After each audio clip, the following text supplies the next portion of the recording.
certain things that you get for membership money, such as speaking rights, voting rights, the ability to attend workshops and whatnot.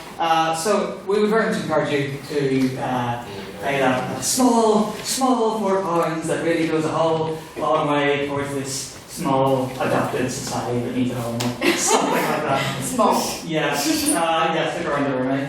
Other than that, we also today, I am very pleased to say, finally received our order of our turn cards in glorious day 5 and day 6 form for convenience and all that. Also, sadly we couldn't get them in time for the actual stall, but we have membership cards. So if any of you have pay, you will be able to come up to myself or the good secretary if you're done and collect a membership card. But more than that, never say that we never give you anything, because by some strange perfect chance, you take that box, Mr. Dan, we happen to come into possession of a whole bunch of little notebooks, which we are specifically supposed to give away for free. So, anybody like a notebook? And shall I just assume that it's everyone? So, I do not.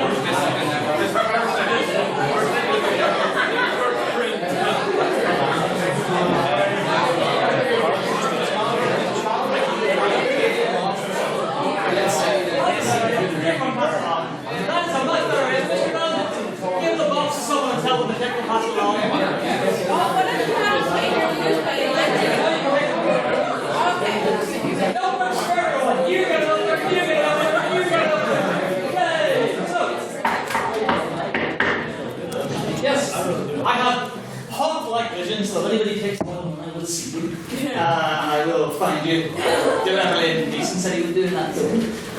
So other than that, yes, an important announcement to make is that last night we had an extraordinary general meeting for reasons that we don't need to talk about. What we do need to talk about is what happened at that, specifically the fact that one new member of council was elected, 2 people were elected, 1 re-elected, 1 didn't. We don't talk about it very much. Basically, I'm the president again. Hey!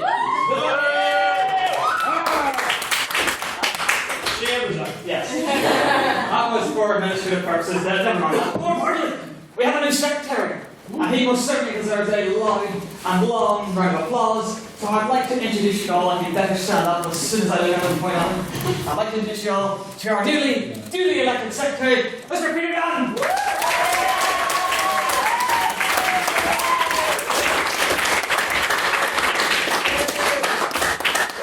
And also, let's not forget the final member, but by no means the least member. The one, the only, the unincorrigible Mr. Matthew Bryson!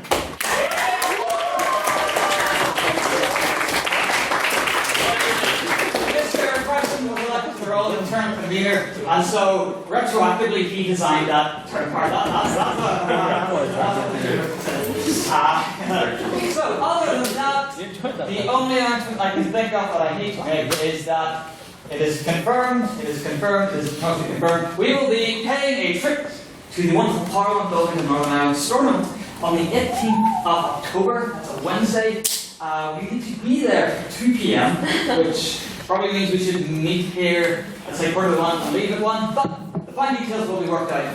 Point is that, again, we do actually have to offer some reason for you to pay a membership fee. So that will be open to members only, but by all means, pay the £4 and you shall be granted a seat on the taxi or the bus or whatever, and a seat in the glorious long gallery, I believe, up at Sullivan. So, we're not entirely sure what we're going to do when we get there, but we'll do something, I'm sure. Starting to. Yes! So, other than that, unless council can think of any other business? Nope. Okay. Mr. Dobbin? Yep. Mr. Dobbin, Mr. External Convener, this time. You don't need a cat. Hello everyone, I'm external convener of the society, which means I handle competitions, and we go across the country to all sorts of different competitions. The Saturday after next, we are sending 2 teams and 1 judge to the UCD Lowestoft IV. There is still 1 competitor spot open for that, so if anyone here would like to go, please do get in touch with me and you get to go to that. And that saves you a €40 registration fee, so that's where the real meat and bones, in my opinion, of joining the society comes from. So, Peter, so you have me. Thank you very much. And also, it would be there's time for that. It'd be remiss of me not to quickly point out that the council puts in a lot of hard work, so it's unfair to acknowledge any feeling. So, Mr. Connolly, please stand. This is our glorious social officer. Ms Lilianna Vetter, please stand. Our glorious training officer. Matthew Bradley, our glorious tech officer. And Mr. Dobbin, our glorious treasurer. I'm not taking 2 weeks in a row. Anyone else? No, excellent. So, yes, that is the council. There are more members, but they unfortunately could not be here tonight. So, the next item up on the agenda is the reading of the minutes of the third special meeting. That was the meeting to discuss the motion of this House Week's online dating is a death romance. Those minutes were taken last week by our treasurer, and so our treasurer shall deliver them. So I do hereby welcome Mr. John McDonald to the floor.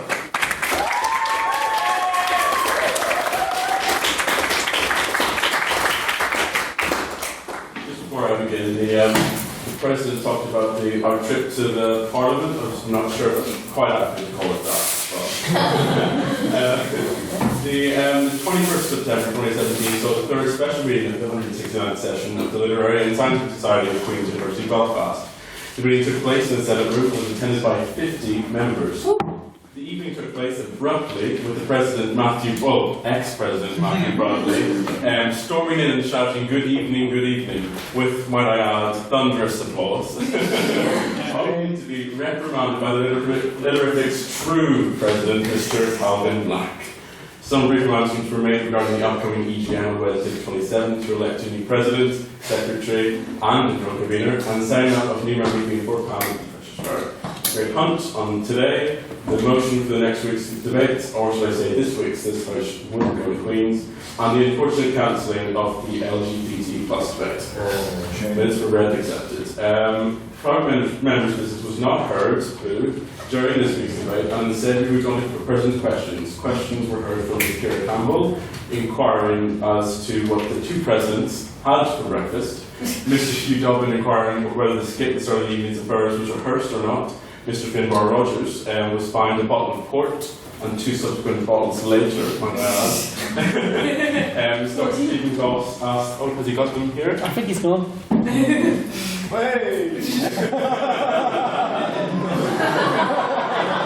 Thank you.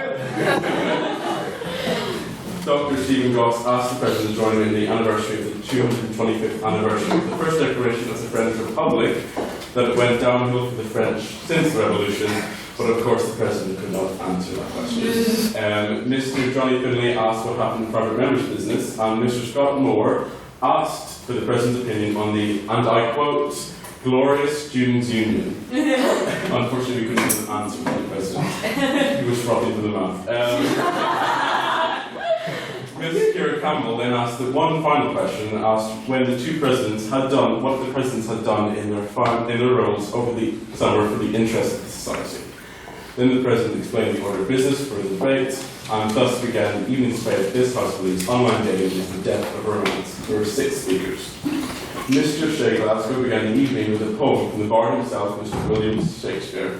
He read a 14-line sonnet. He told the House that we would find it difficult to define romance, but it would be easy to find what is not. He stressed to the House the debate was not about an arbitrary point in time when romance died. Romance is just not the people who are, I quote, looking the right. First up, for the opposition, was Mr Finbar Rogers, who asserted that his speech was much like the Titanic, in that it would be in 2 parts, and he got fined twice doing it. He told the House that if romance was indeed dying, it was because we were killing it, because people are pretty much awful. He argued that instant messaging is the technological step forward from pen pals, and how instant messaging forges closer connection, and that is it takes 6 weeks. Miss Ellie Newton spoke for the second proposition and started her speech by offering the House examples of Tinder bios. She informed the House of her experience on eHarmony and how these examples of online dating are putting people into boxes. She finally summed up her speech by telling the House how her grandparents met over a dead body. But I can confirm that since then it has been confirmed that they are completely innocent and Mr Johnny Finlay spoke second for the opposition and then asked the House what romance meant. He rebutted the proposition for not actually defining it. He explained to the House how the internet has replaced certain conditions, and he gave the example of serenading a woman to being equivalent to sharing a Spotify playlist. He was fined for the first time in 5 years, he claimed on purpose, and rebutted some of the arguments in the proposition, quoting a survey that demonstrated that she would probably dating apps use no algorithms. Mr. James Gallagher closed the debate with the proposition with a tagline used by the President Emeritus, Marilyn Sinnott, during a similar debate: "What's the difference between me and a sofa? My sofa pulls out."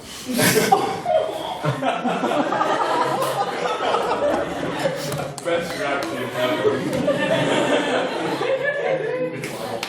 said that on days we talk less about ourselves. He spoke about how romance influenced literature and song, given many examples of that. The thing last the opposition and the closing debate was Dr. Stephen Ross. He began by rebutting the proposition by saying that it's fair to find romance and told the House that people can still meet over a dead body over Tinder. He spoke of how romance and online dating could live in harmony, noting the vast amount of online dating options, such as the well-known telegraph dating. He rebutted the argument. Obviously, Ireland. He rebutted the argument that falling in love over simply a picture over a person is a recent thing, as King Henry VIII did it himself. Questions were heard from Ms Ciara Swell, Mr Morgan Hickman, Mr Matthew Sullivan, Mr Scott Moore, Mr Ciaran Gallagher, Mr Conor Neal, Mr Russell Nairn, Mr Ciaran Gallagher, and finally Ms Imra Perotti. I probably like It happens all the time. As the vote on figurability was taken, was read 19 ayes, 23 nays, and 3 abstentions. The motion was rejected. May I take the minutes as read? Aye.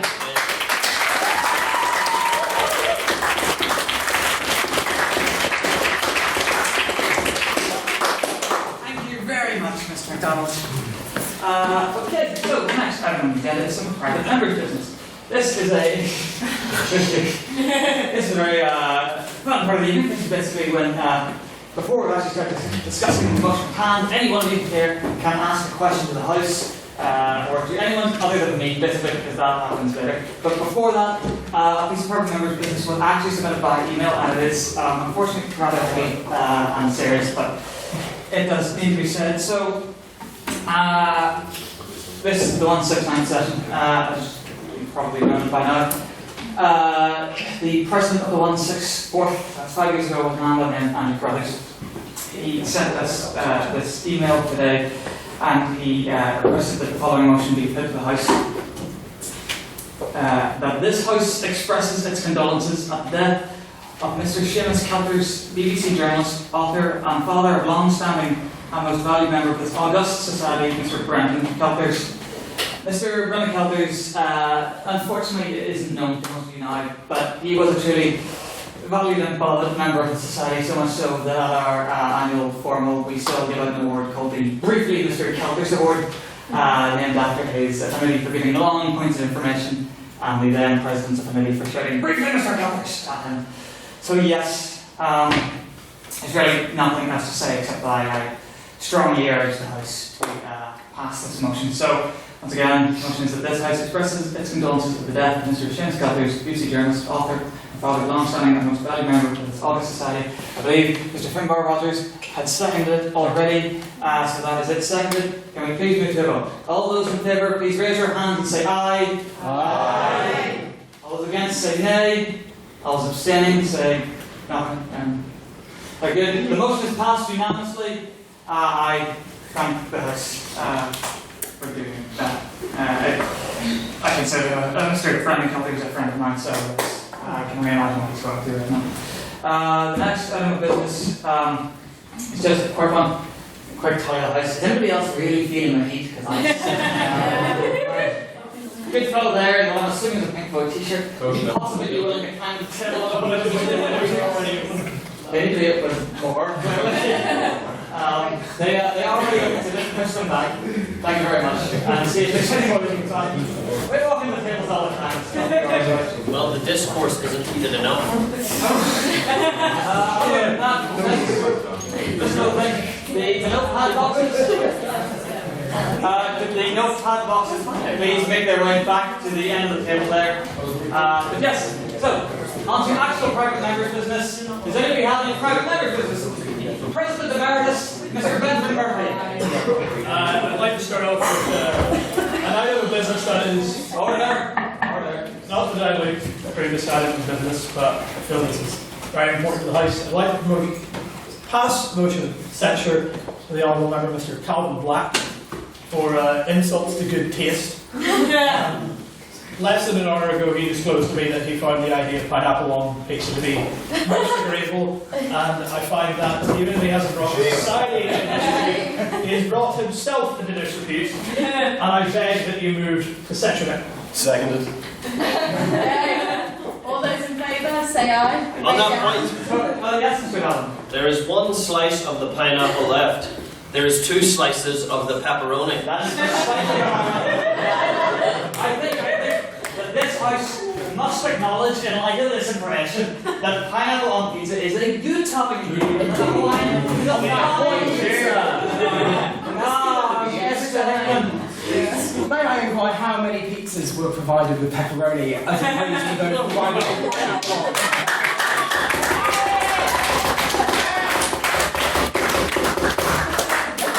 I'm sure I have no idea, but more important, I'm sure it's completely irrelevant. To the vote! All those in favour? No one correct. All those against? Someone to someone? Calvin Black is not censored. This is not corrupt. It's correct. Look at that. Are there any other items of private members' business? Ciaran Gallagher. Oh, that's correct. It's Ciaran Campbell. Some number of months ago, you spoke at a special debate and you swore twice. I must therefore insist. Did you present the House with a fine? And it was the F word too. Yeah. I have to say that this great and terrible crime has been weighing on my soul all summer. It is all I've thought about. And so I'm quite happy to present the line with these 2 bottles of cheap wine, as I would like it recorded in the minutes, Mr. Secretary, that I got lost 3 times trying to buy this wine.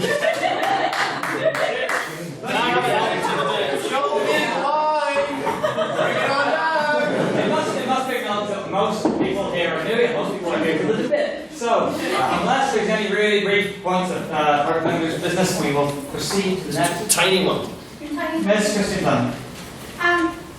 I think that we should maybe give a round of applause to Mr Matthew Bartlett for organising and enduring and surviving last night's hellish, extraordinary general meeting. I would urge someone to second that. All those in favour say aye. Aye. Against say nay. Nay. The motion is carried. Round of applause.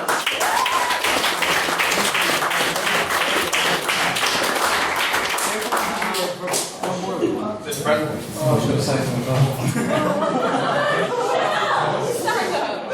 It's okay. I'm just going to say, I'm so sorry for everything I've done. I would like to apologise. Things I've done well, the few of things that there are, I also apologise for. I'm sorry. Your point of better break some records. Very quickly. As a return officer last night, it was very close. And I just want to thank Finbar because I don't think he actually got the thanks that he got. It was extremely close, and I think he does deserve a round of applause. What?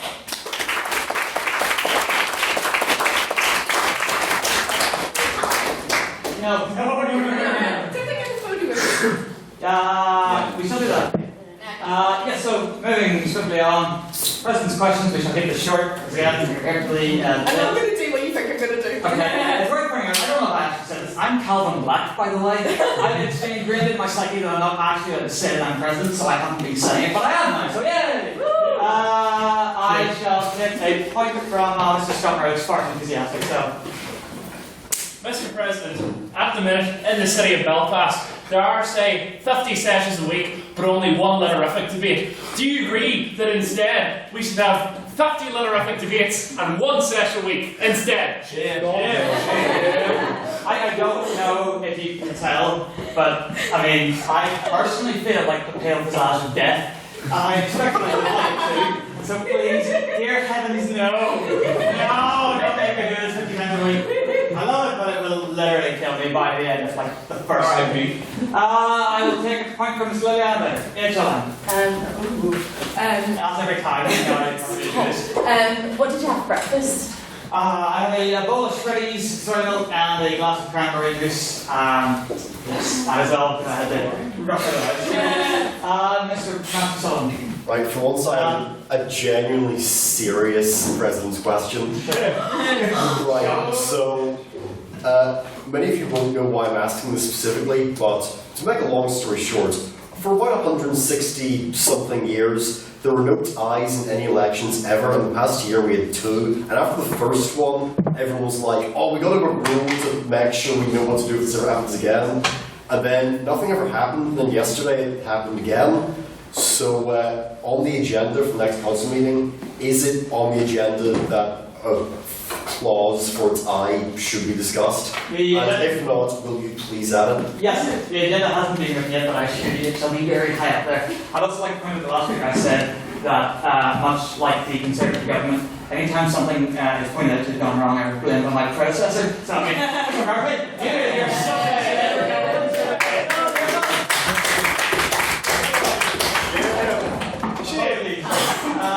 no, Mr.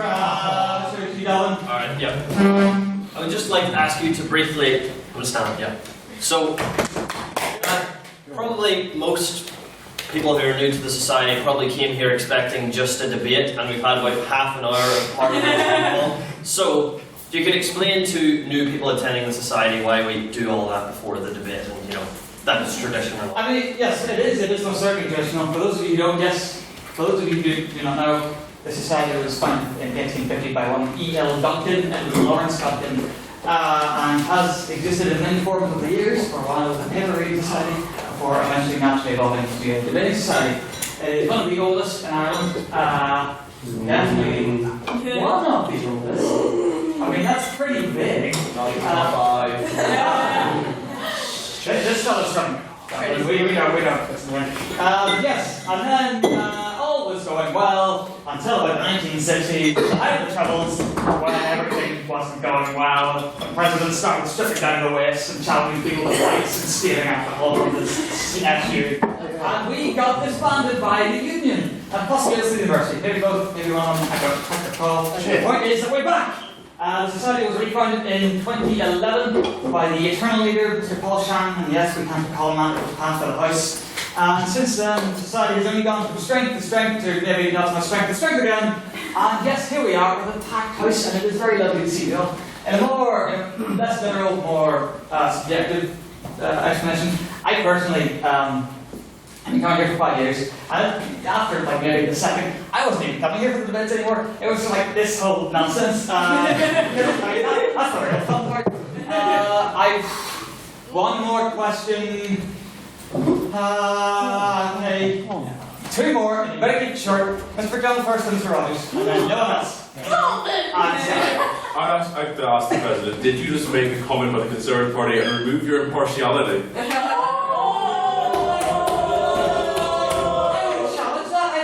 What I said was factually accurate. Have the Conservatives not blamed everything for the past number of years of the being government on Labour? I feel that is true. I mean, would you not say that they rightly did so, or were they not right to blame everything on Labour? So, I mean, I really don't see Mr. Rogers, for our final defence. Well, just in your reading of literal history there, you made one slight error. You said a former president stole a bottle of wine from the SU. In fact, it was the Botanic Inn. I might be interested to know who that was. Yes. It's worth noting that we have tried several times to get this man back here. Clearly consumed as he is by shame, he refused to return. It was the former NLA for Boyle, Mr. Eamon McCann, who did that, former president of this august society, as Mr. Brother said, yes, who contributed to its demise. So yes, finally, we're just about there. No, You're breaking my heart. You're tearing me apart. I would now like to invite Mr. Ciaran Gallagher, honorary elect member, former president of the SU and former pirate captain, to introduce this motion. Welcome him to the floor, please.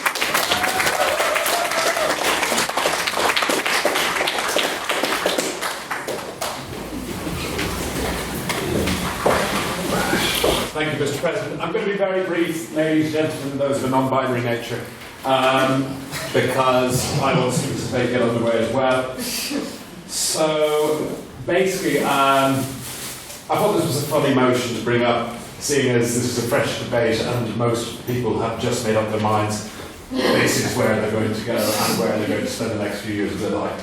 I started my first bachelor's degree in music, Bachelor of Science in Music degree in 2008 and graduated in 2011, where I was mostly involved in rank. This was prior to the reintroduction of this society. Back then there was a debate in society and it was rather crap. I remember the first debate of that term being pink balloons are better than yellow ones.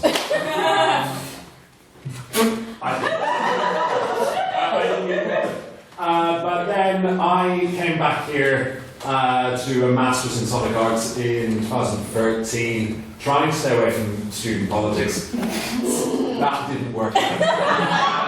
And then graduated in 2015, was working in London recently for a charity, then broke my foot and I'm still getting over that. But, so basically, the way I see this is the main challenges for both sides here tonight. The proposition have to tell us why, as far as I can see it, you wouldn't want to come to a continually high-ranking Russell Group University in a city that has overturned its war zone visage into one of a hub of technology, art and hospitality. And also one that is, at least for local students, sorry, this is a touchy subject, but for people from this part of the world. As for the opposition, though, they do have to tell us why you would want to come to a university that is definitely one of the least well-funded in the British Isles. And this is starting to show. It was showing back when I was president of the Students' Union. It was a major thing we had to deal with. It still is. And it still hasn't been resolved, frankly. But they also have to tell us why you would want to come to a capital of a country that is right in the middle of Europe's biggest debate at the moment, i.e. Brexit and border and things like that. So, a lot of things to consider. I don't want to spoil it too much, and frankly, I haven't written much more than that anyway. So, I'm just going to let you guys get on with it and enjoy our good debate. Take care.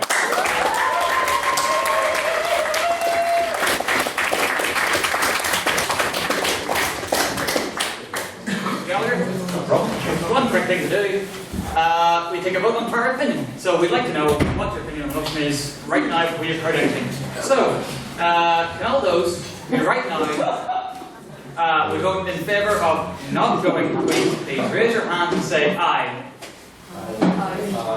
3, 4, 5, 6, 7. Come on! You're on this side! Okay. And all those who went against the motion and could go to Queen, please raise your hand and say nay. Nay! Okay, keep them up, keep them up. We need to count them. 1, 2, cheer.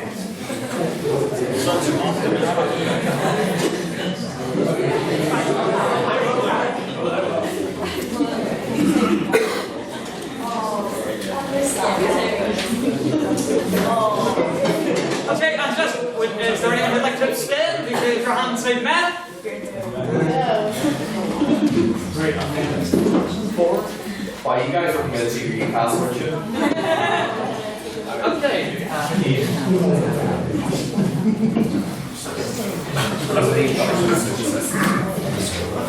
Right, I didn't know this was part of the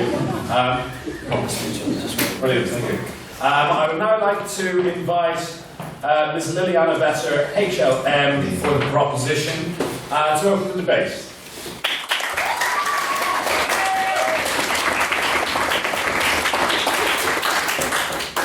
I'm going to start by practicing this. I'm going to practice quite by saying that I will sound like your grandma for most of this debate. My iPad's about to die in battery, so if you get everything, don't blame me. And thirdly, it's nice to see the hat back. So, Honourable members of the House, Honourable President, I'd like to say that when I first came over to see Queen's, I was told it was the Oxbridge of Ireland. And as you can tell, I am English. I was led astray.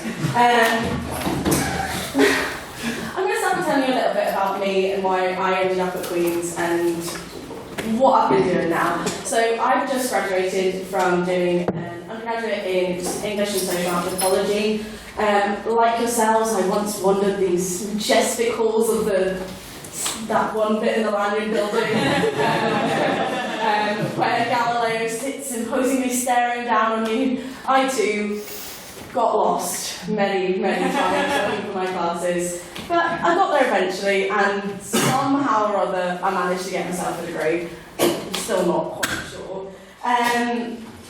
So like I said, I have graduated now, but my course was one of many that was seen to be under subsequent cuts from the university. Social anthropology was, along with sociology, was in the phases last year of being completely cut. There was not enough funding for it, there were apparently not enough students applying for it. There was a whole host of reasons why they wanted to cut this course. It's not the first one to be cut, not the first one to have been said to have tried to have been cut. They even tried to cut the Irish language course. At one point there's been so many things that Queen's have done to completely go back on trying to make this an educational institution for its students. And that's what I'm going to tell you about in my speech today. There's three things that Queen's focuses on. It's research, a lack of pastoral care, and a lack of educational care for its students.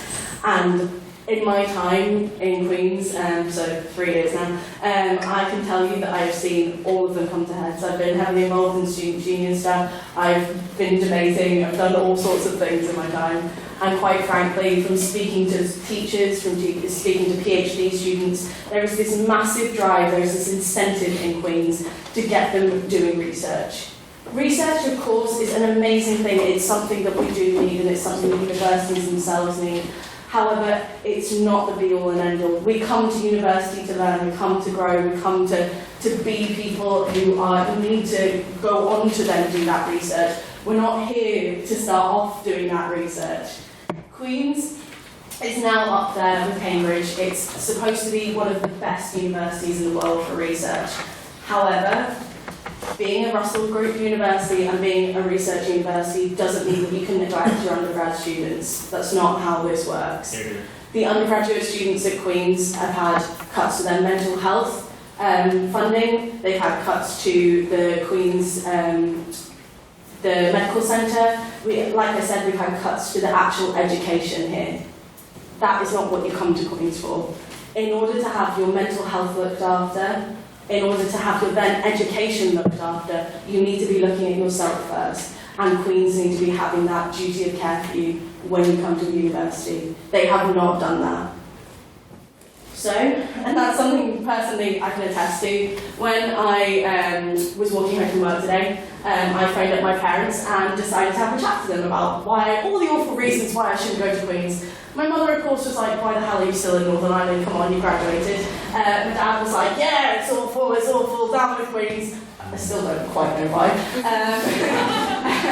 But one of the many things they came up with was the fact that alongside these cuts to education and pastoral care, for students like myself, that there has been a massive push to get, so that's GB students, international students, people that will bring Queen's money so they can then fund their research, have suffered in the process. Sure, they give us wonderful grants and they'll throw some free plane journeys at you if you get your grades. However, that doesn't necessarily mean the costs are any lower for us. You guys have your actual costs of coming to Queen's. Your tuition fees, that's the word, your tuition fees are a lot cheaper than we do in England. Obviously, I pay £9,000, you guys pay £3.5. That's... On that point, Northern Ireland students pay about £4,000 for any universities. No, thanks. Okay, so you pay £4,000. Right, so we still pay like, what, £5,000 more than you. I did an English degree not a master.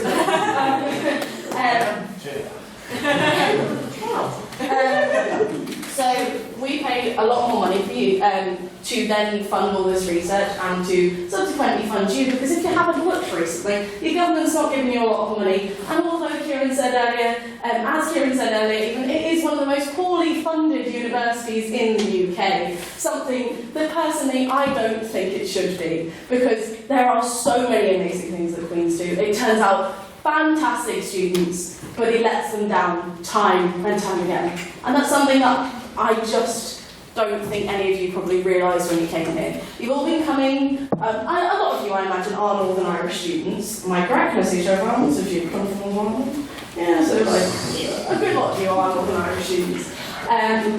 So you'll have come up here, you might have been like, oh, like it's the best university in Northern Ireland, and that's the answer. But then, sit down. That doesn't mean that it's the best university for you, and it doesn't mean that you can't make a change while you're here.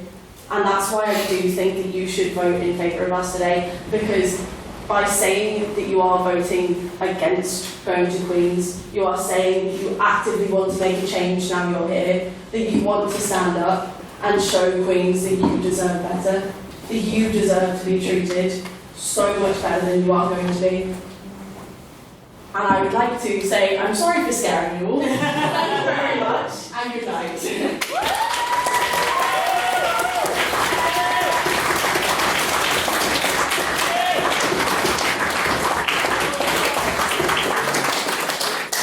Thank you, Ms Vetter. I must apologise, I forgot to point out, whenever a speaker begins, you're not allowed to ask questions. When I banged the gavel once, you can ask a question for the next 5 minutes by saying, on that point, sir, or on that point, ma'am. And after I bang it, yeah, on the 6th minute, you cannot ask questions. And whenever I start going, sit down. And also, I'd like to point out that if any of you are convinced by the proposition tonight, I would like to remind you that you do not have to be a student of Queen's to be a member of this fine society. You would say that.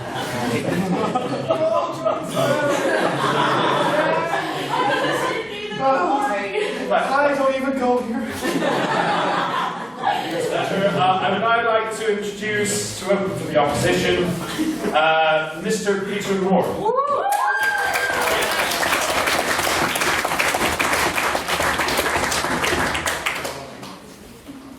Ladies and gentlemen, Queen's University comes out as one of the top 200 universities in the world from the 2016-2017 QA World University Rankings. Now, aside from this, Queen's, especially the land being very pretty, and having a fantastic baking society, which we are tonight, there are multiple other reasons for going to Queen's. And today I'm going to talk about how Queen's student body exemplifies this, and exemplifies the university as one of the very best in the business. So, what I'm going to talk about first is the maximum student number cap that is in operation here in Northern Ireland. This particular cap limits the amount of Northern Irish students that Queen's can actually recruit. Now, this particular cap was lifted within Great Britain in the years of 2014 to 15, but it is still in operation here today. With this particular cap, it means that Queen's can only give out a certain number of places, and these places can only be given out to a very limited number of students.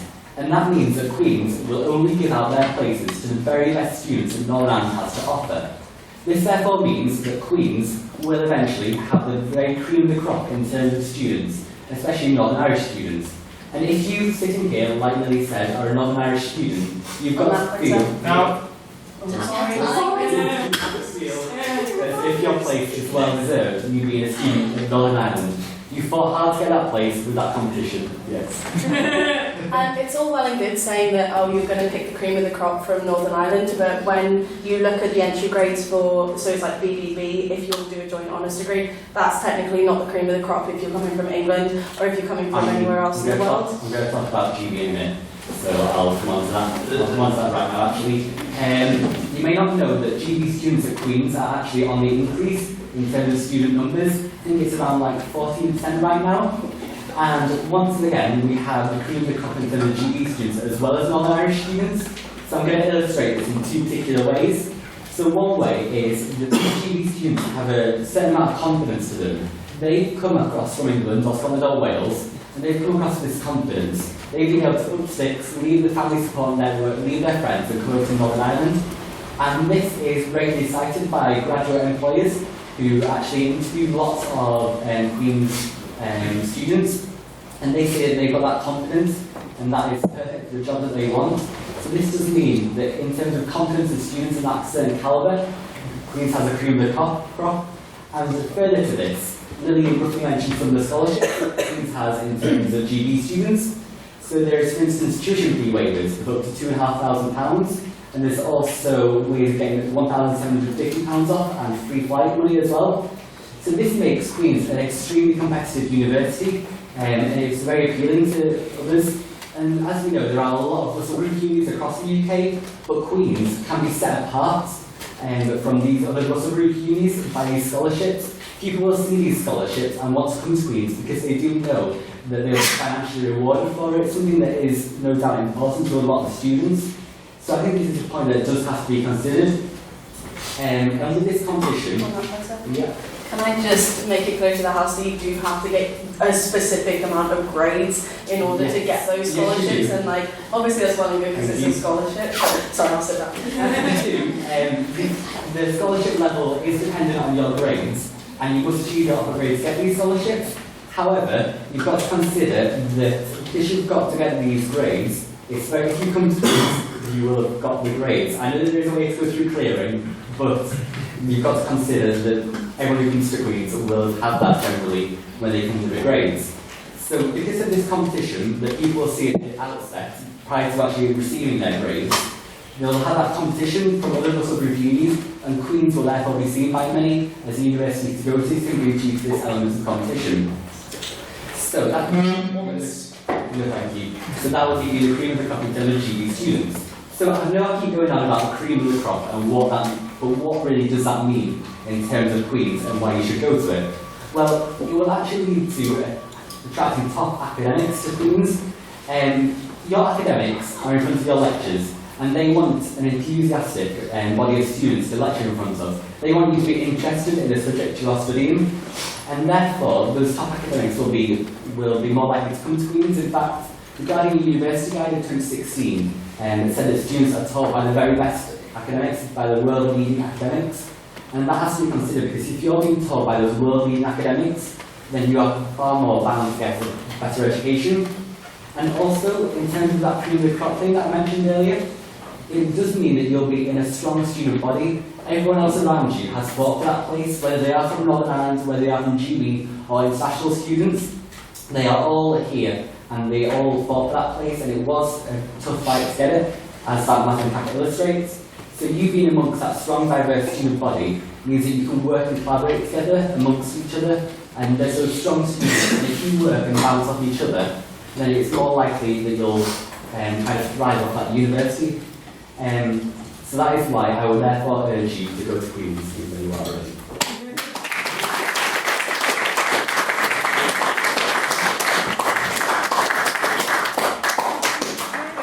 Am I correct that I may be wrong here saying that was your mid-speech? It wasn't. I apologize for that. I think I'm going to be there, Ciaran. You're going to ask that. I'd also like to point out that I believe we must have heard the phrase cream of the crop there about 15 times. Let me just say, for me personally, Mr Moor, flattery will get you everywhere.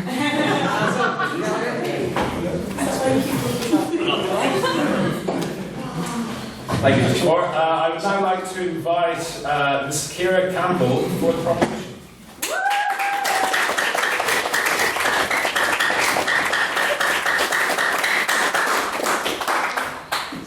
Just getting started. 7 minutes is just too short. You ready, Ms Campbell? I'm ready. Hello, everyone. I would just like to say that it's really great to be back where I belong, standing in the front of a debating speech with a captive audience to hear my total nonsense. Yes, so I spent all day, the pressure's there, so I'm sorry if my voice sounds weird or if I seem absolutely high because I've taken a lot of sugar today. I'd like to have some audience participation first. Okay, who doesn't go to Queen's? We love you. For the technology, that was about 2 people. And this is more for the freshers one, because they'll be actually remembering this. Who has For the technology, I would say about afternoon, because I'm not really good at counting. I'd say about 25. Let's say 25. Okay, who regrets coming to Queen's? Well, you will regret it after Olly's speech. I suppose I might be an unusual one to speak for. I didn't really get a choice in whether or not I went to Queen's. Long, complicated story, ask me in the bar. Anyway, so of course it's wise to weigh the pros and cons of whether I should actually go to Queen's a year after I'm here, but that's how it goes. Peter, lovely Peter, my favourite Peter in the room, because Peter does dump my drink on me. You gave a lovely speech, and I'm really going to ignore because it's entirely irrelevant to mine. Yes. So I'm going to talk about how great other places are in comparison to Queen's. If you could go anywhere, or if you had many choices as you desired, if you were actually the cream of the crop instead of me, I'm not really that smart. Why would you come to Queen's? I know, I wouldn't. I'd be in Belgium. So why would you go to Queen's when you could go off to Europe? Or at least we all could when we went to uni, because Brexit hasn't happened yet, and we're all in uni, so like, that's a good point, isn't it? But if you'd done the UNICAS, which is the European University Central Application Support Services, you could be studying in Europe. On that point, Yes! your own poll shows. Stand, Mr. Dobbin. No. Yes. Your own poll showed most of us didn't want to go to Europe. I didn't ask that. I didn't ask them, do you want to go to Europe? So, like, you should listen to me, Hugh. You never do. It hurts my feelings. Okay, so point number one. If you go to Europe, you're completely out of your comfort zone. Having the guts to go to a different time zone at the age of presumably 18 is something to be rewarded. But also, any culture you go to is going to be nothing like your own. And not only do you have to get along with people who are probably nothing like you, but you'll probably pick up another language as well. On that point, Yes! this is all sounding really unappealing. I have to get to know new people, learn a new different time zone. Well, it's appealing to me. The reason I pick up another language is you see me, and secret skills are the most important thing, Mr. Sullivan. Yes, and we all know at Queen's that you'll go to the first 2 weeks of the language course, and then you'll drop out of it because you just don't care anymore. Okay, point number 2. As my dad says, it's not a problem with the place, it's a problem with where it is. Get out of Northern Ireland while you still can. You can go to a country that actually has a working executive and legislature. Oh no, the bar is! Jesus Christ! Hey, no, that's a crime in my opinion.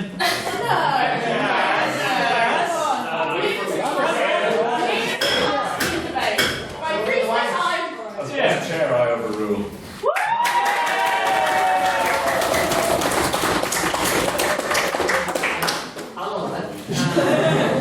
We all know how life in NI affects us. Look at the Bombardier, look at the, I can say that right, look at the Ryanair flight cuts. You can go to a country where you can actually marry whoever you want. Once again, the bar is so low. You can go to a country where people can't guess your religious background by your name.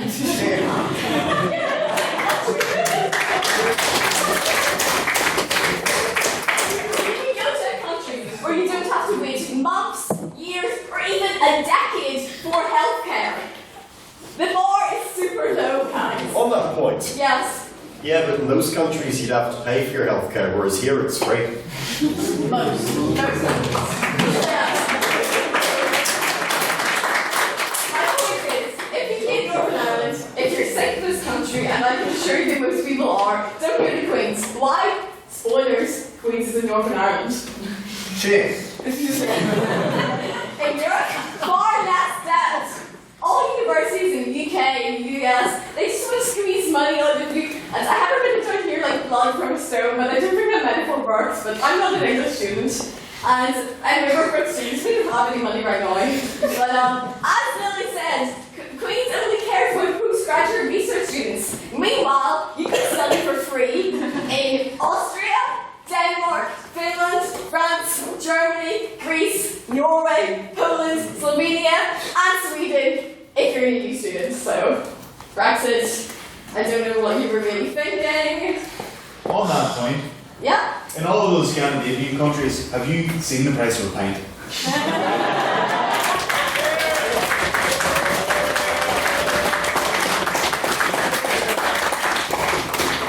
And my very last point is actually somewhat of a tangent, but it is quite important. In an ideal world, we shouldn't have to go to university at all. There should be more options. For example, you should have apprenticeships, more manual labour, or more help for those who are too sick to work, or more help for those who are too stupid to go to university, like I am. Yes, and that's the end of my little slant, so.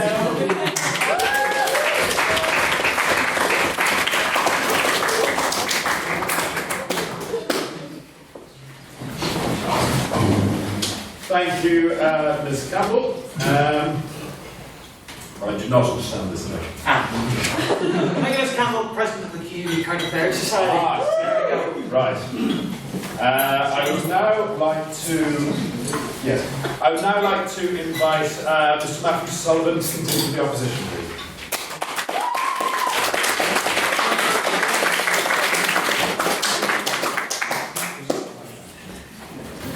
Is the clock going? It is not. Okay. So I'm going to preface the speech with saying I've prepared about 5 lines and I'm mostly running on sugar right now and adrenaline. So yeah, this is going to be great. So I'd like to start by rebutting a few points that the second speaker of the proposition just made. Yeah, Northern Ireland isn't that bad. We've got free healthcare, cheapest costs of living, the alcohol's like the cheapest in all of the UK, we've got the cheapest tuition fees unless you're Scottish. It's great! Come on, guys.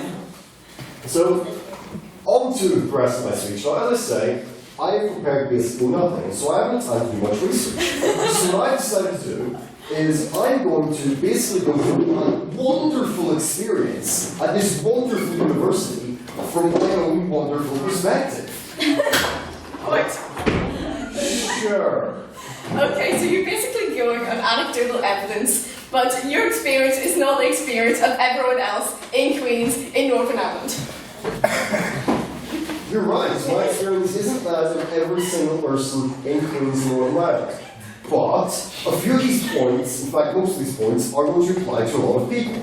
For example, all my points are probably going to be about, the school of ECS, which is electronics. Even I can't, electronic engineering and computer science, even I can't know that acronym. Which is of course the best school, because who even does any other subjects? I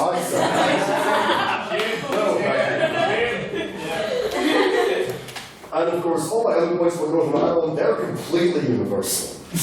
What? Yeah, they are. No. Everyone gets free healthcare. No, back and forth. Anyways. Question? No. So I need to actually next points.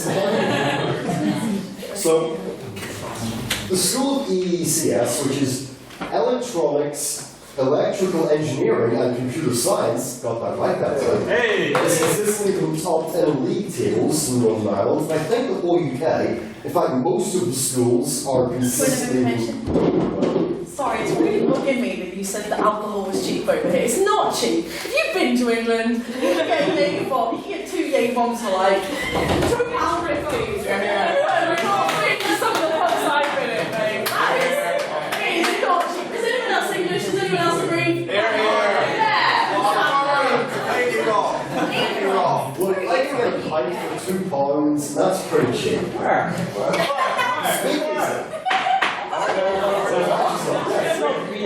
And if you want to any of these Scandinavian countries, at least.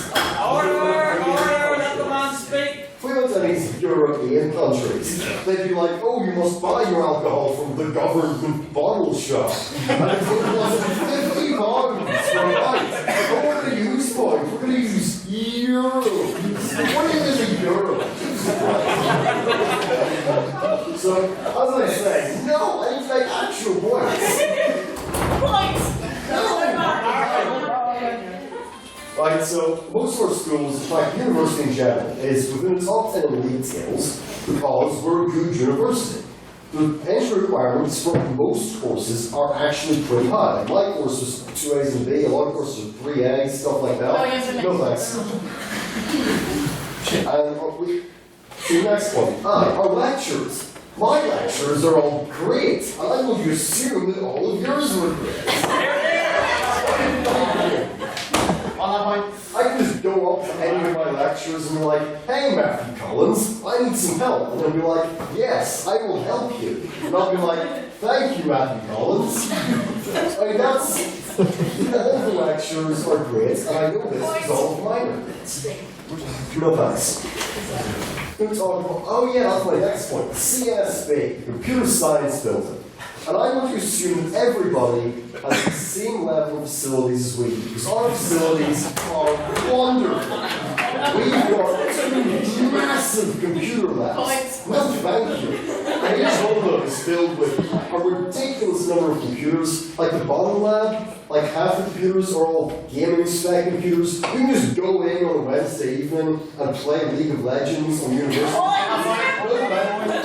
all reinstalled, it's wonderful. We've got arcade machines everywhere. Like, people from all over Belfast, not even Queen's students, come to the CSB to play on our arcade machines. That's all Queen's stuff. And if you're a Queen's student, you can go there legitimately. Sure. Okay, we've talked a lot about how mental health funding is being cut in the university, how funding for other important health services is being cut, and how we've gotten rid of social anthropology and other things. Is League of Legends more important than that?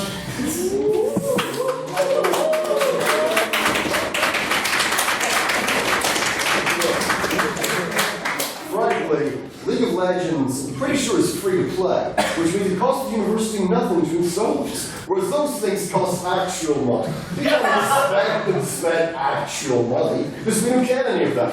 Queen's a great university, because it makes do with the money that it gets. It is efficient.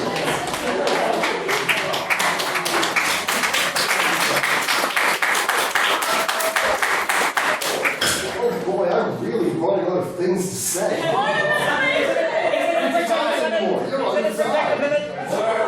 You can say whatever everyone's done, no, you can stop. So, my last point. That's a good point. Right, Belfast. Belfast is a great city. That's exactly my point. Oh my god, if you're a first year and you haven't lived in Belfast, prepare for the sesh. There's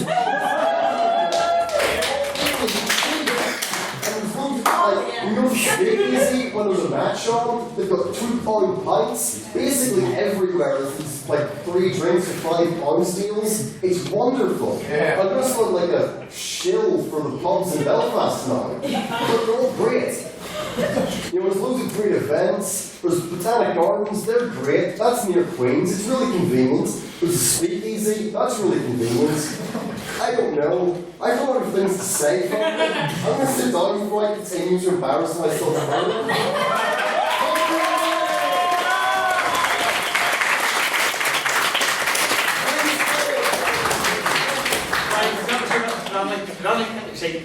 I'd like to point out to the House that Mr Sullivan was helping us at the Freshers' Fair stall all day today and was drafted into this debate with about 4 hours notice, and that was like there was about 3 of those hours he was still on the stall. So I think he deserves a round of applause just for that.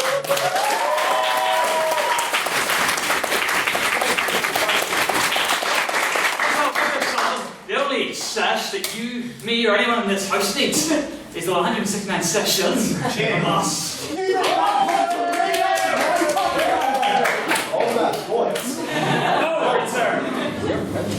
Sorry. Thank you, Mr. Sullivan. I'd now like to welcome Mr. Donnelly to conclude the case for the proposition.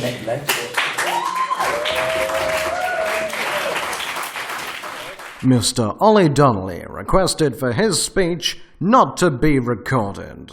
Therefore, we are going to skip to the final speaker for the opposition.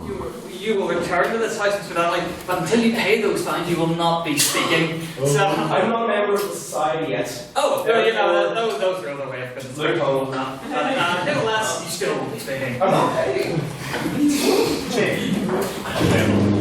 opposed to abusing Mr Donnelly. I forgot to buy me for CA in the Queen's Open. Belfast, Dobbin. Labour government. If I may, thank you. Thank you, Mr Donnelly. I would now like to invite Mr Dobbin to close for the opposition. Thank you.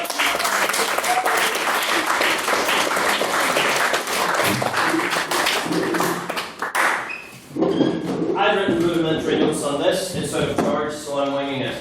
Now, I'm going to begin by saying that when I look at Queen's Campus, I see it with these. When I earned my grades to get into Queen's, I got it with this. But when I think about my love for Queen's University, why I come here, it comes from here. Now, as final speaker, I'd like to talk about the points that were made today, what this debate has generally been about, and why we went because of that. Now, the second speaker for the proposition mentioned a lot of comparisons to European universities, gave her personal opinions about what things such as Brexit mean that were totally subjective, and offered very little about the Queen's Campus itself. Comparisons do not equal evidence. Now, from the third speaker for the proposition, I don't really need to say a lot. We heard a lot of slagging off of Belfast from his own perspective, from Trinity. Again, comparative. And we heard him talk a lot about Boojum. We know a lot about Boojum, now not a lot about Queen's University, Belfast. But I think that we have forgotten about the core of what this is. These things all tie into the concept of Queen's University Belfast. In order to get the proper student experience, you have to think about things like Boojum, you have to think about the rest of Belfast. So realistically, their own personal opinions do come into this debate because they are giving a very, very good way and perspective for all these new students to view Belfast and to learn about the things that are here. Whether it be through a funny way or a very like Brexity way, like it still works. Well, it was the comparison to how long you can take a Boojum, how long you can finish in bed for. Those sort of comparisons are not very relevant to the debate. Now, I'll talk about some things that my colleagues have already mentioned. I'm going to go on to Matthew's points about what he said about the lifestyle of Queen's. We haven't talked, he mentioned briefly living in Belfast, but didn't get to a lot of the core of why that's important. In terms of student living, Belfast is one of the cheapest cities you're going to find, period. There's no dispute about that. If you want to live here, it's good to be at as a student. And we already heard Peter Moor talk about the reasons why it's good for international students. It's good for GB students. No. And these are reasons that we have to take into consideration. Now, at the same time, we have to recognise that most students at Queen's, and a majority of this house, will be coming from Northern Ireland. And since we're talking about why this house would go to Queen's, evaluating the fact that it is a much lower cost than any other option for them, except for Jordanstown, which we've already ruled out. Sorry. Which is definitely one of the reasons why it should go to Queen's. No. On that point, yes. That's all very well and good, but as a student who pays £9 or didn't pay £9 to go to Queen's, realistically, when you think about it, that we're never going to pay that back as people from England. Why not just go to the mainland, have that debt? You're never going to pay it back anyway. Go to Liverpool, where there's already a massive community of Northern Irish people. There's a brilliant hub there. It's like a home away from home. And actually, Liverpool, I think, realistically, for food and everything else is cheaper. Apart from housing is the one thing that Belfast has on it, but that doesn't outweigh all the other benefits. So realistically, there are other benefits to going abroad. Okay, well, as we already said, this is all comparisons.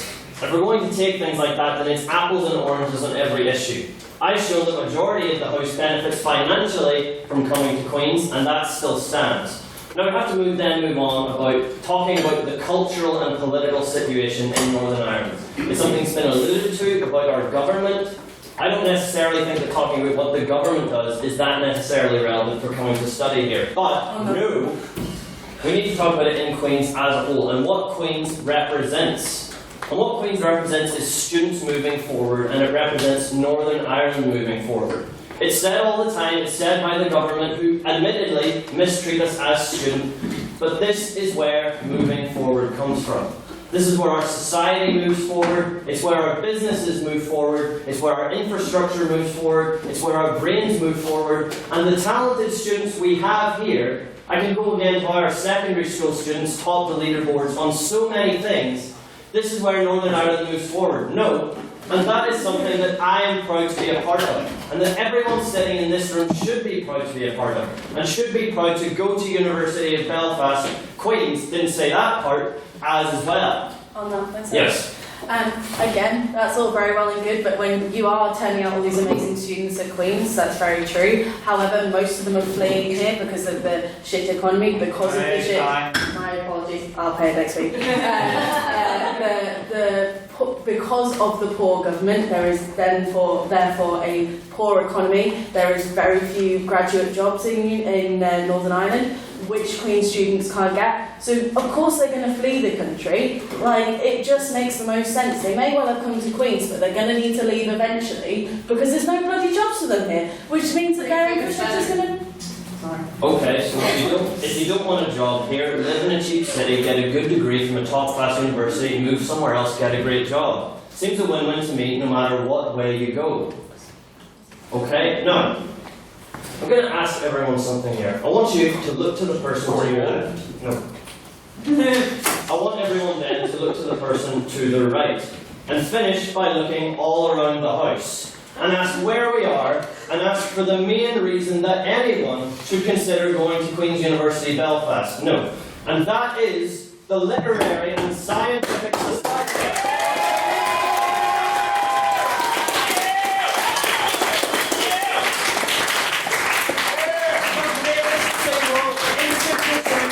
On this island. Now, think about the wording of this motion tonight. No. The wording is, this house would go to Queen's University Belfast. Which begs the question, where has this house already been? And the only thing that we all share in common in this room is that we have been here. Now, there are only two places that this house wants to go. This house wants to go here, because it is a sharing of ideas, it is a sharing of opportunity in a country so deeply divided, where we all come over our mutual love of arguing about things. And to all the new people here tonight, I hope you continue to do so. Every week at 7 p.m. in this Senate room. That is the one place we all like to go. But there is a second place. A second place that we have all been, or would all like to go to, and that place is the pub.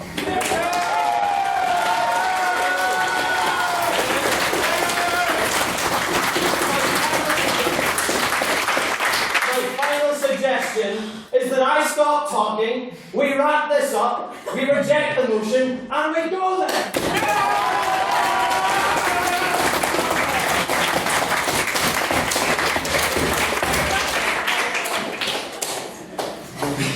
Thank you, Mr. Dobbin, for that wonderfully impassioned speech. That was brilliant. Unfortunately, we can't go to the pub just yet. Because it wouldn't be fair to let these folks speak. The ordinary members of the House must also be allowed a chance to say their piece of motion. So, the way this works is quite simple. We take questions now, then there'll be a vote, and we adjourn and go to the pub, and just quickly check the family. It is woodworkers. Thank you very much. I hope that you will join us, because honestly, that's a really fun part of all this. It was slightly disappointing to see last week that many new faces really seem to stick with us, and honestly, it's good fun, and it's just down the road. So, first of all, we shall begin by taking a question for the proposition. So that's this side. You must direct the question to them. Don't try and sneak in one for that side. I shall go with... Madam. Could you please... Oh yes, whenever you ask a question, could you please state a name for the minutes? Preferably your name, but any name will do. My name is Aisha, and I'm a study abroad student in the United States. And my question is, why is the whole cream of the crop so important? Because there are so many ways. Because cream of the crop, good students don't have to be just good at testing. Good students can be good artists. Good students can be good scientists. Could be good athletes. Because in order to be a good athlete, you do have to be smart. You have to have a good game strategy. So why do you think the cream of the crop is just students who are just good at taking tests? Can I just clarify, were you directing that to these people? Or? Yeah. Fair enough. We will mess up the other wee bit then. So, Yes, so I know I did mention the cream of the crop quite a lot, but what that does mean is that because you have those good students, that you have the good academics, and those good academics will teach you your degree, and you'll come out of the degree at the end as a better person, partly because of the degree that they've been giving you, the degree you've been taught. And you've got to think that you've got that diverse student body who have gone into Queen's as those top people, and because you're with those other people, you'll be stronger as a result. Thank you, Mr. Would anybody from the department like to respond? Okay. So, as a humanities student, there are like so many things you could be good at, like Queen, for example. And if you look at Queen's, they're about to knock down their student union, the hub of all the societies in Queen's, not all, the majority of the hubs and societies in Queen's, and it's going to take 3 years supposedly to rebuild. So I completely agree with you. There are so many things that we could be focusing on at Queen's. There are so many societies, so many hubs, so many other things that students are amazing at, that you come here and you can show us that you are great at. But you know what? Because you're not going to have that hub as much anymore, because it's getting knocked down at the end of the year, you may as well bloody well go somewhere else. I agree with George about direction, of course. If I may, that word, but even B and driving study. But nevertheless, I shall now take a point for the proposition. Are you trying to ask them a question? No, it's just I'm trying to break the rules. At least you're also going to more help you in this case. Right now, be there. So if that was a question for this side, your question must now be directed to this side. Okay? You, good sir, the striking running. Thank you. Member Doxy, first year studying English. This sounds like University Challenge now. Yeah, I did make notes, sorry everyone. Yes. You mentioned tuition fees. Being an English student, I have to pay a hell of a lot. I have to pay a hell of a lot of maintenance loan. But I spoke to an American student today who said that in America their tuition fees are over $20,000 a year, which is double what an English person pays to come here. So why is that such an important factor when it's far more expensive elsewhere and in a very other industrialised and civilised place? What's that? Civilised? I'm sorry. I got very excited by this when you asked this question. Like, that sounds a bit weird, I understand. But I just come back from Africa for a while, and we were living with an American girl. Huge outreach! I was living with an American girl, and we were having this discussion as well, because she was like, why are they going to university, blah, blah, blah, blah, blah.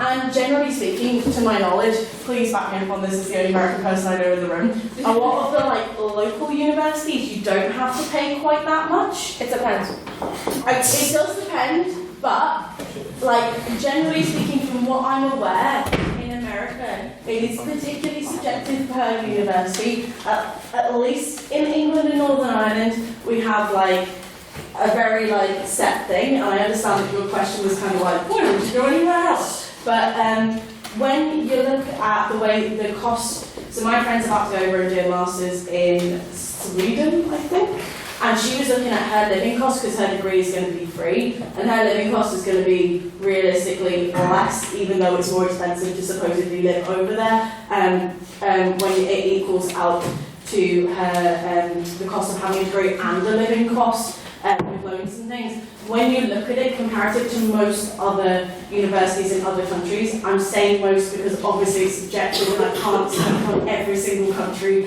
and obviously Spain's included. But there are alternatives at the end of the day, and the system we have in place at the moment is ridiculous, and it shouldn't have been raised in the first place. And I'll put it down now because I'm getting really into this. Can I explain the American system? If that's helpful for the debate. Probably is. Yeah. Really? So I'm going to break down the university system really quick. So in America, you have two types of universities. You have public and you have private. Private is really expensive. Harvard, for example, is almost $70,000 to go. That's full tuition if you're like lower income, they do give you a lot of money, but you still have to pay maybe like $5,000 a year or something. And that's if like you're like lower income, like you get like you're like on the dole in the country. Like, okay, so it goes from like 70,000, and then maybe your cheapest private university will be about $40,000. I don't know how to convert it to pounds because I'm not a mathematician. Now, if you do public, for example, I live in Massachusetts. We have some of the best public universities in the country. If you're a Massachusetts person? Yeah! He's a drunken Irishman. I don't even go here. Yeah. So that's private. Even if you get a lot of financial aid, you still have to pay a lot of money. Now, public university, if you live in a state, for example, like in Massachusetts, which is one of the best, if you live in the state, you have to pay about $24,000. That's if you don't have any financial aid, like if the government doesn't give you loan money or anything. And even then, it can still be about like $5,000. And that's if you get the most financial aid. Like, and most people cannot get the most financial aid. Can we clarify, is this each year or is this overall? This is each year. Okay. This is each year, people. Yeah. So, and then if you are out of state and you go to a public university, that's $30,000, and that is per year. And because you're out of state, you get limited financial, so that's going to be your full thing. You're going to pay about $30,000. So my personal situation. Madam, I'm sorry, this is fascinating, but can you really like take this? Like really? $1 is worth nothing nowadays. I went to a really good private university, and my family does not have a lot of money, so I get a lot of financial aid, but it still is really, really, really expensive. Okay, don't go to America. I think that's very interesting. Mr. Dobbin, you'd like to respond? Yes, I would. Okay. So, and this, I think what this proves is that the situation regarding tuition, especially for international students, is incredibly nuanced. So, I mentioned briefly that we shouldn't compare apples and oranges in my speech. I don't think that was properly. Oh. Sorry. I don't think that I properly articulated what that meant. Is that I mentioned that it should be considered going here for Irish students or Northern Irish students because of the cheap tuition, which represents a majority of the students here, and also the cheap living costs, which is an objective fact. However, I take it. Okay, however, when we have to consider GB students, international students, there's that many factors that it shouldn't be considered in whether or not we should go to Queen's University Belfast because of the near infinite possibilities of nuanced perspectives and costs that it's going to incur. So comparing it to Norway, to Britain, it's entirely irrelevant in my opinion. Thank you, Mr. Dobbin. Ordinarily we would now take an abstaining point on motions, but I do feel like that can qualify as an abstaining one. So we shall take a question now for granted the opposition. So if anybody has a question for this side, for these people there, sir. My name is Phil, first year PP. PP's question could be for either, to be honest, if that's okay. Then we will do that. Yeah, So, all right, okay. yeah, we will do that. So anybody has a question specifically that they want these people to answer? You sir, no silence. Ryan Casey, I'd just like to ask second speaker for the proposition. The opposition? Sorry. It's all fine and well talking about how good the computer science and electronic engineering school is with all the money that you get pumped in from private firms. Queens to again like a social anthropology or sociology student who are constantly under threat of their course being cut. Sullivan. Well, I don't know much about any sport. What I will say is that we're so employable that companies all over the place are giving us free money to be good at what we do. And that's why we have so much funding, because we make great students. Queen's is great. People give us money to be even greater. Yeah. I did your research. Thank you, Mr. Sullivan. Dare I even ask that the proposition would like to respond to that? Are you guys? Like, do we like? Do I want to? No. I'm purely responding because if we let Lily do the English, I get too excited. We'll go to bed early, okay?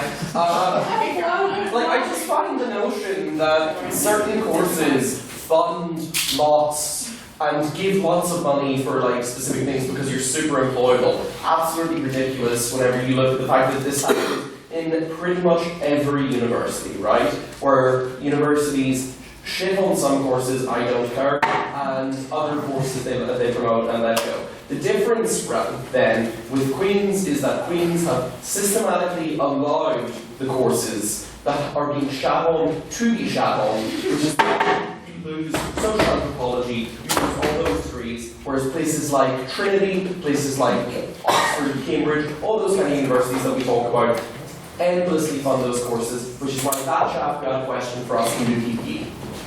Thank you, Mr. Donnelly. You're definitely not being honest again.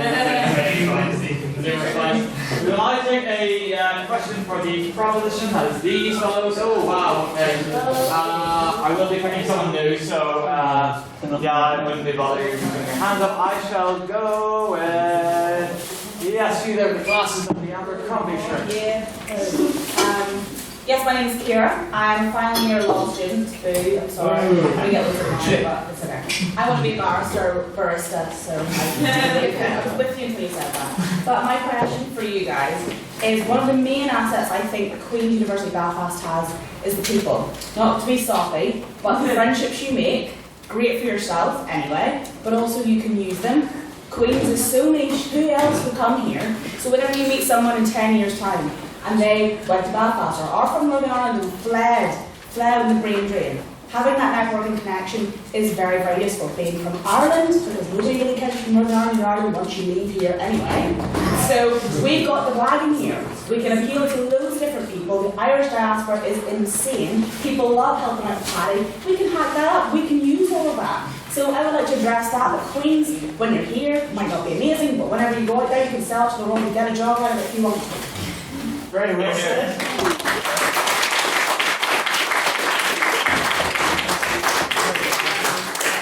Who from the proposition would like to respond to that point? I'll be too vicious, so. I will do it. Okay, I mean, I understand and agree with the point that connection between the university and in any specific university, particularly to Ireland as well, can be really valuable in terms of allowing you to meet people abroad, meet people who will give you those kind of valuable connections and help you in the world of work. I think my problem is that I could have taken the exact sentence you said and inserted university name X in and kind of got it to any other university, so I find it quite hard to set that as an argument. Specifically, when you've heard all the things about how Queen's have been poor at funding things like mental health, poor at funding things like other courses, while good at funding things like his MMORPG or whatever, I just think there's definitely a prioritisation problem that's happening there, and I think that it's something that this university specifically needs to tackle before we can advocate for it. Thank you, Mr. Donnelly. We got who from the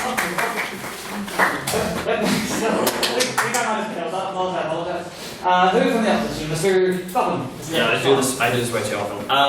It is no surprise to me that those who came out here today to oppose Queen's University Belfast are from England, Trinity and the Alliance Party.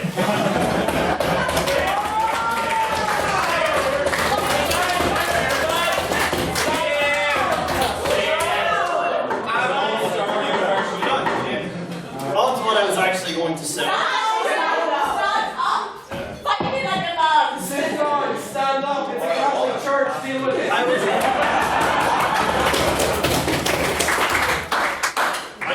My point's been usurped here, but I'd like to say that I agree completely with Ciara's statement, as was my very heartfelt shout out to the Literary and Scientific Society. It is A, the people, and B, the career prospects that make Queen's University Belfast the special place that it is and why we should all go here. Thank you for that.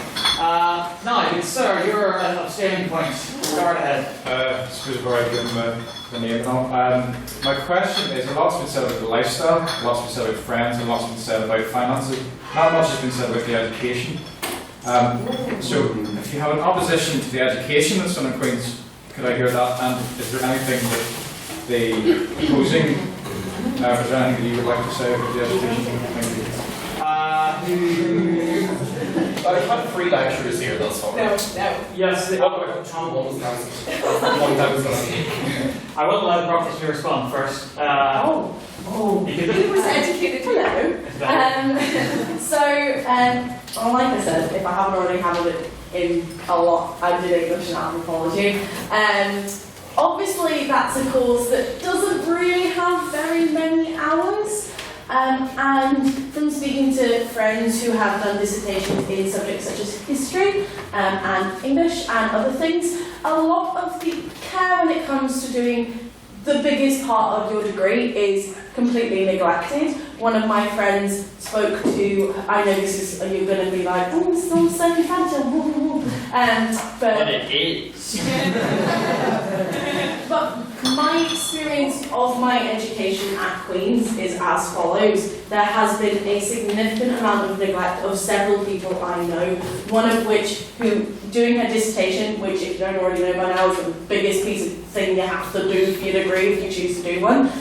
She received 2 emails from her tutor who was supposed to be marking it and doing everything with it. I very nearly, because of the administration and the education, but like the people from before the lecturers who didn't send one email, didn't get the degree that I was supposed to get because one person didn't want to send an email to someone who was literally 3 doors down the road. Queen's is all well and good, but they just had a reshuffle. All the houses, it's completely messed up the system. It's going to take them a good couple of years to get back into the swing of things, to understand that the education is the thing that comes first. Again, if I haven't already hammered it home, you're probably all bloody sick of me. I want to go get a drink as well.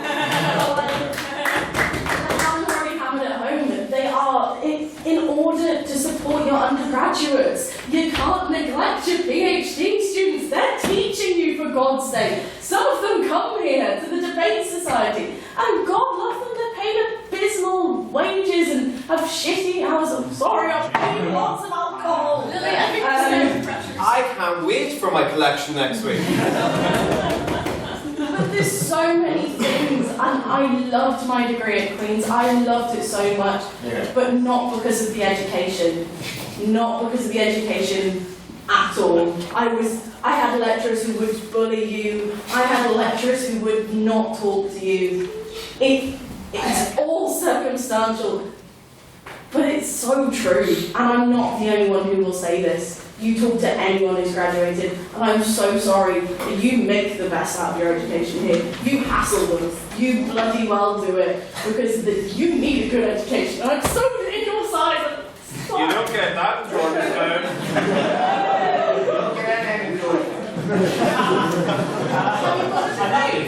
Another impassioned answer there from Ms Vetter. Would the opposition like to respond? So, I think in every university, you're going to have, in every course as well, you're going to have some lecturers who are really good, and you're going to have some lecturers who don't give a shit about you. Order. Yes. Right. I think I know what you're going to say. Because I knew you were going to find one. Oh! The Constitution states that, I think it's obscene language is how I stated, can't be used in speeches or interventions. These are questions. Neither of these are speeches or interventions. You cannot find me!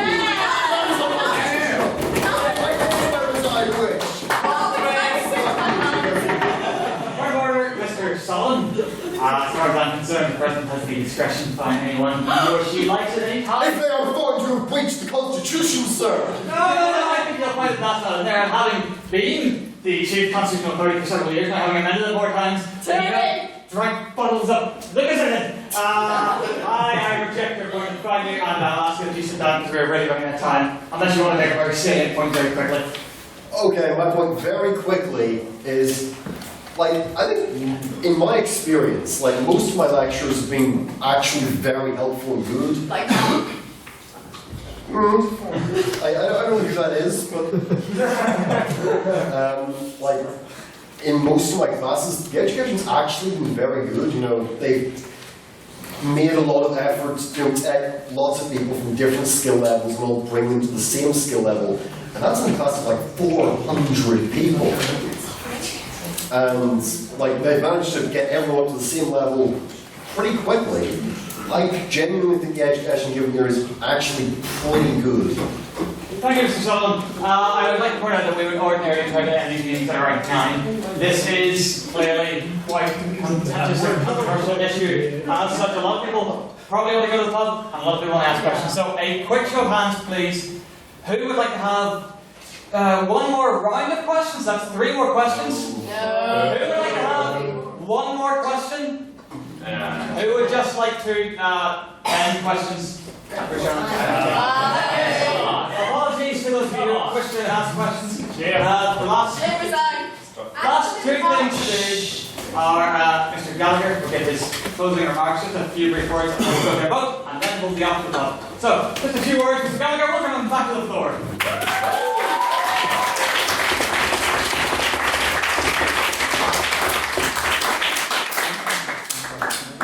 Ladies and gentlemen, you will notice this time I'm not bringing a drink by my side this time. Which I hope. Yes, please. Marvellous. But actually, the point's been ruined now. I was going to make a point back.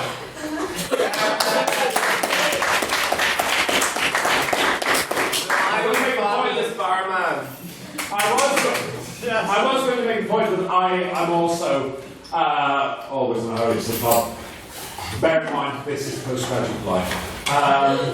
Anyway, I take back something I said earlier. I said I had doubts about this motion. I take that back. A lot of very, very interesting points about this university were brought up. Particularly the idea that whatever about the rankings or where we stand in them, we tend to be very highly ranked in terms of research. This is true. But it was also said that this tends to be at the expense of the student experience and of student services.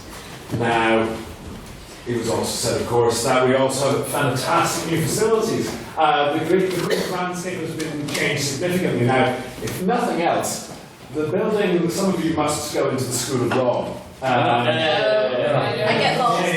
You did, well, all I can say is the building that replaced was ugly. And it was also said, actually, now that we bring up the SU, which is something I wanted to bring up in due stead, yes, the SU is going to be demolished, which is a shame, because it actually is, and still is to this day, the best students' union in the entire island of Ireland. And including... No, I'm very sure I can deal with it anyway.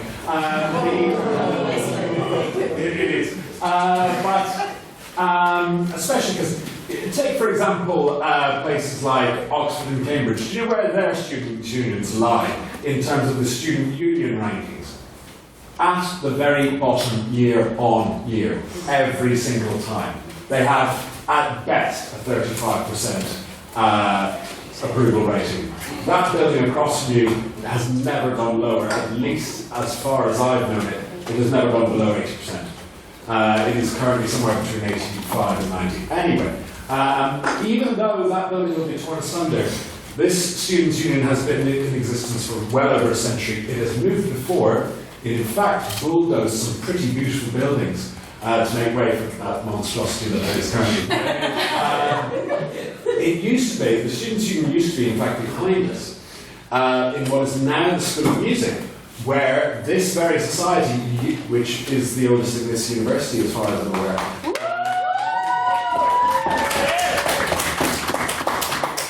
and where, unfortunately, because music, as you can imagine, is a subject that takes up a lot of room, they're not willing to let us into our own relationship, which is still in existence. You should go and visit it. It's called the McMorney Hall. It's beautiful. It has an organ. And a second decking like the Houses of Parliament.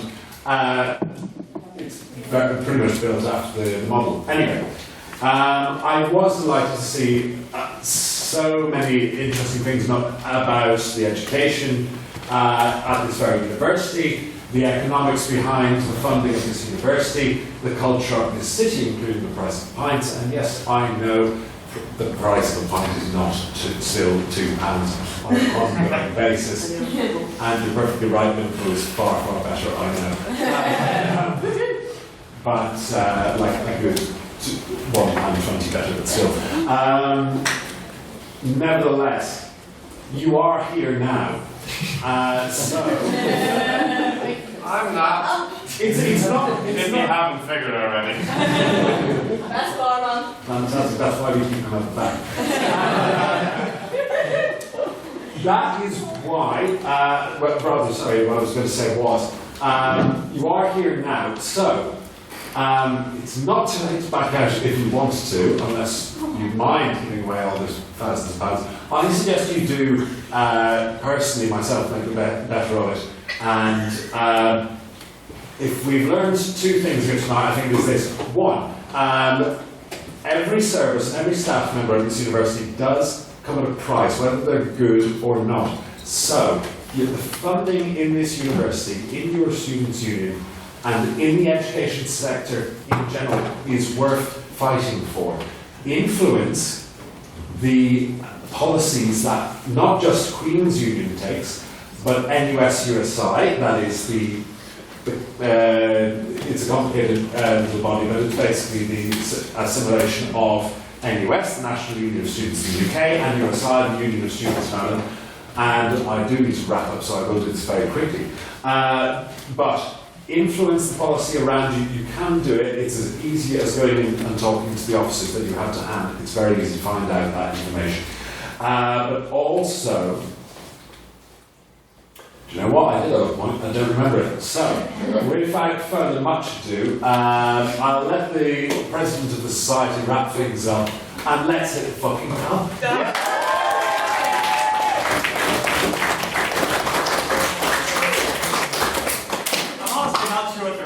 Chair swearing as a tricky one. Brilliant thing.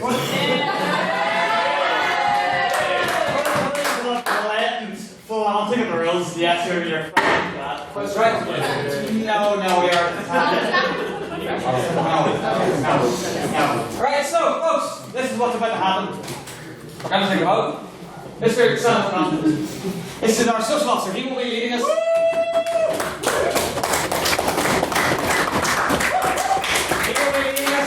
Woodworkers, right? Colin will be waiting outside and will, a mask and unwork you, and once you decide that people are right and willing to go, he will lead the way. If, like I said, you paid the fare, you can talk to me or Mr. Dunn, and we shall give you your card, and then we can lead you, or some of the member council can lead you then. So, do you want to go to the pub? You want to leave immediately? Colin will follow. Okay, so now, the votes. It's an actual question of what you just said. Okay, yeah. Okay, yeah, sorry, if you want to sign up now. Yeah, just stick around. Everyone will get to go to the pub if you want to. I'd like to say something about the pub. Even if you don't drink, I just want to say, even if you don't drink, don't let that put you off coming to the pub. I know it put me off the first couple of times, but seriously, Calvin, loads of us don't, and it's great banter. So yeah, I know I didn't. Hey! Anyway, so now, the vote. To be very clear, this is a vote on speaker ability. It is not what you currently believe right now. It's nice, that's just the way it's done. So this vote is the binding vote of the House, and it is on which side you think spoke the best this evening. You can vote for that side, you can vote for that side, or you can vote to abstain. Okay? And ordinarily, you would need to produce your membership prior to voting, but as the state secretary, we shall waive that rule. So, can all those who would like to vote in favour of the motion of this House would not go to Queen's, please raise your hands and say aye. Aye. Aye. Keep them raised. Aye. I don't go here, so I can't vote. But what can you vote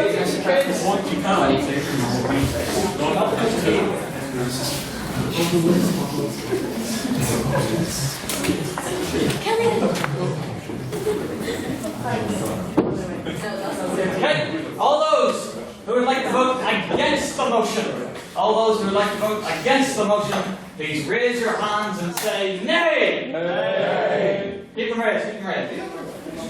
I played the hedgehog. Don't you dare.